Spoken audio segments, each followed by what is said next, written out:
राष्ट्रीय महत्त्वाच्या बाजार मुंबई एपीएमसीच्या निर्यात भवन परिसरात सार्वजनिक रस्त्यावर तब्बल 3 ते 4 हजार चौरस फुटांचे लोखंडी शेड उभारण्यात आल्याचा आरोप होतोय। या ठिकाणी 3 गाळेधारकांनी लोखंडी खांब उभारून मोठ्या प्रमाणावर शेडचे बांधकाम केल्याचं दिसून येत आहे।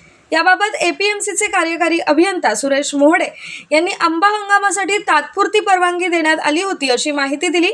मात्र ही परवानगी नेमकी कोणत्या अटींवर देण्यात आली होती याबाबत त्यांनी स्पष्ट माहिती दिली नाहीये। दरम्यान जागेवर उभारण्यात आलेल्या शेडचे स्वरूप पाहता लोखंडी खांबांवर उभारलेले हे बांधकाम तात्पुरते नसून कायमस्वरूपी असल्याचं दिसून येत आहे। त्यामुळे अनेक प्रश्न उपस्थित होत आहेत। या परवानगीचा लेखी आदेश कुठे आहे? या कामासाठी एपीएमसी सचिवांची मंजुरी घेण्यात आली होती का? तसेच या जागेच्या वापरापोटी एपीएमसीला लाखो रुपयांचे भाडे किंवा शुल्क मिळालं आहे का? याबाबतही स्पष्टता नाहीये।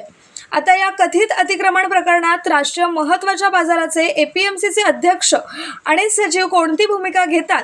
शेड हटवण्याची कारवाई होते का आणि संबंधितांवर जबाबदारी निश्चित केली जाते का? याकडे संपूर्ण बाजाराचे लक्ष लागले।